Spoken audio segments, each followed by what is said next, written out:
মানুষ মানত করতে যায়, কিন্তু কিছু দরগা আছে যেখানে একবার গেলে আর ফেরা যায় না।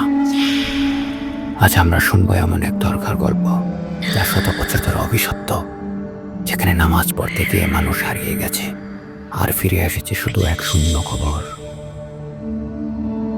আপনি কি সাহস রাখেন শুনতে? তাহলে আলো নিবে একদম একা বসে শুনুন, কারণ এই গল্পটা শুধু গল্প নয়,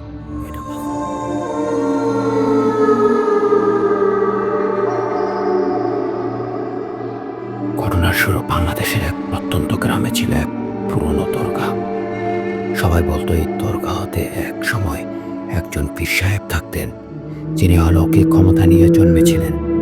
কিন্তু 100 বছর আগে এক রাতে হঠাৎ দরগার সব দরজা বন্ধ হয়ে গেল। কেউ জানে না ভেতরে কি হয়েছিল, কিন্তু পরের দিন সকালে শুধু পাওয়া গেল এক লাশ। এরপর থেকে সেই দরগায় কেউ গেলে আর ফিরে আসে না। বছরের পর বছর মানুষ হারিয়ে যেতে লাগলো। কেউ বলল এটা জিনদের বাসা, কেউ বলল এটা এক অভিশপ্ত দরগা। কিন্তু 2002 সালে এক যুবক রফিক এই রহস্য সমাধান করতে চাইল। সে ঠিক করলো রাতের বেলা দরগাতে গিয়ে দেখবে সেখানে কি হচ্ছে। কিন্তু সে জানে না সেই রাতটাই তার জীবনের সবচেয়ে ভয়ঙ্কর রাত হতে যাচ্ছে। রফিক তার 2 বন্ধুকে নিয়ে দরগাতে প্রবেশ করলো। প্রথমেই ওরা দেখতে পেল দরগার দেয়ালে লেখা এক পুরনো হাসি, এখানে প্রবেশ করো না যদি ঈমান দৃঢ় না থাকে। বন্ধুরা হাসতে লাগলো, আরে ভাই, ভূত প্রেত কিছু নেই, এগুলো গাঁজাখড়ি কাহিনী। কিন্তু ঠিক তখনই আজানের ধ্বনি ভেসে এলো, অথচ চারদিকে কোনো মসজিদ ছিল না। তারা দেখলো দরগার দরজায় এক ছায়ামূর্তি দাঁড়িয়ে আছে, কুয়াশার মতো কিছু একটা। রফিক বলল, কে ওখানে? কিন্তু কেউ উত্তর দিল না, বরং ছায়াটা ধীরে ধীরে ভেতরের কবরস্থানের দিকে চলে গেল। 3 বন্ধু ভয় পেতে শুরু করলো, কিন্তু তাদের একজন রাশেদ বলল, চল দেখি আসলে ব্যাপারটা কি। এই ভুলটাই ওদের শেষ ভুল ছিল।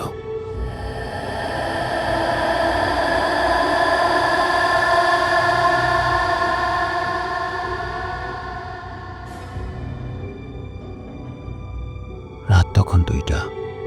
তারা দরগার পেছনের দিকে গেল। হঠাৎই শুনল, আউযুবিল্লাহি মিনাশ শাইতানির রাজিম। ওরা তাকিয়ে দেখলো দরগার মাঝখানে একটা বড় একটা কবর ফাঁকা পড়ে আছে, যেন কেউ ভেতর থেকে উঠে এসেছে। তখনই রাশেদ চিৎকার করে উঠল, আমাকে বাঁচাও, কেউ টেনে নিয়ে যাচ্ছে আমাকে। ওরা ছুটে গিয়ে দেখলো রাশেদ মাটিতে পড়ে আছে, তার চোখ স্থির আর তার মুখ দিয়ে ফেনা বের হচ্ছে। তারপর অন্ধকার থেকে কে যেন বলল, এখানে যারা এসেছে তারা আর ফিরে যাবে না। তখন ওরা বুঝলো দরগার ভেতরে কিছু একটা আছে, যা মানুষকে গ্রাস করছে। হঠাৎ রফিক আর তার অন্য বন্ধু দৌড় দিল দরগার ভেতরের। নামাজ করে কিন্তু দরজায় পৌঁছাতেই শুনতে পেল ভেতরে কেউ নামাজ পড়ছে। কিন্তু আজব ব্যাপার হলো, ভেতরে কেউ নেই, শুধু যায় নামাজ পড়ে আছে, যেন কেউ বসেছিল কিন্তু অদৃশ্য হয়ে গেছে। ঠিক তখনই তার ঘর দরজাগুলো নিচে নিচে বন্ধ হয়ে গেল। চারপাশে ভেসে এলো চাপা কণ্ঠস্বর, তোমরা কেবল দেহ নিয়ে এসেছ, আত্মা রেখে যাবে। এরপর একে একে বাতিগুলো নিভতে লাগলো। খুটখুটে অন্ধকারের মধ্যে কিছু একটা নিঃশ্বাসের শব্দ শোনা যেতে লাগলো। তারপর কেবল একবার চিৎকার শোনা গেল, আর সব শান্ত হয়ে গেল।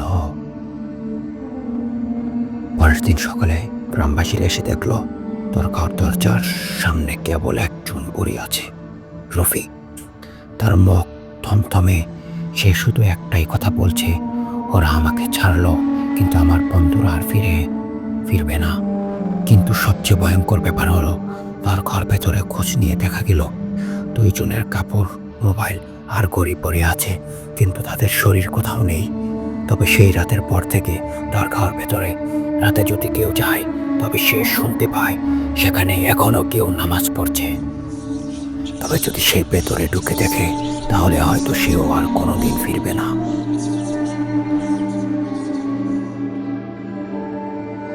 আপনার এলাকায় কি এমন কোনো রহস্যময় দরগা আছে, সেখানে কি অদ্ভুত কিছু ঘটে? কমেন্টে জানান। আর পরবর্তী ভয়ঙ্কর গল্পের জন্য সাবস্ক্রাইব করুন।